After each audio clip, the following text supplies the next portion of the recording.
В Ангаласском районе хотят развивать художественную гимнастику. Этот изящный и зрелищный вид спорта начал набирать свою популярность с 2013 года, когда в Покровске впервые заработала секция.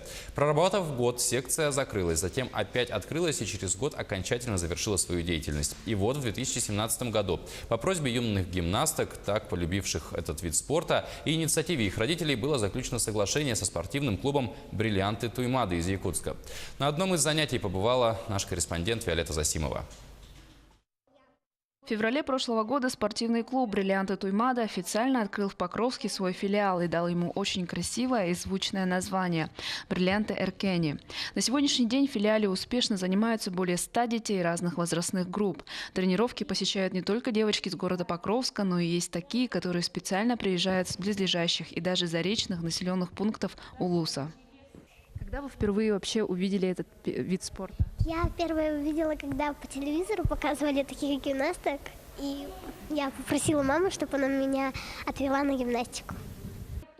Тренирует юных гимнасток Вера Кривошеева, хангаласская девушка, родом из села Титары.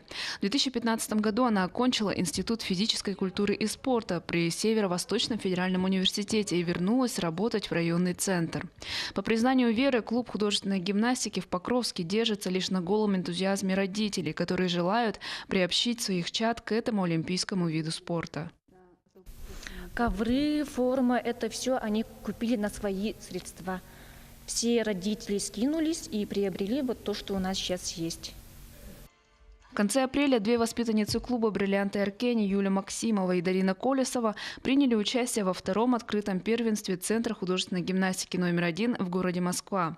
Девочки хоть и не заняли призовых мест, но все же выступили очень даже неплохо для своих первых в жизни выездных соревнований. У нас проходят ежегодно чемпионаты внутриклубные, республиканские. Девочки выступали на внутриклубных. Тут есть девочки, которые занимали даже места на республиканских соревнованиях. Но такого вот масштаба, чтобы выехать за пределы республики, это впервые. Выезд спортсменок состоялся только благодаря финансовой поддержке предпринимателей Улуса, а также группе неравнодушных граждан.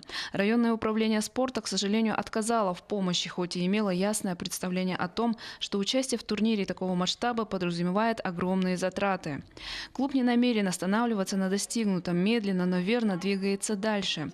Разрабатывает далеко идущие планы и во всем поддерживает своих маленьких спортсменок, чтобы в будущем имена покровских девочек засияли на спортивном небосклоне.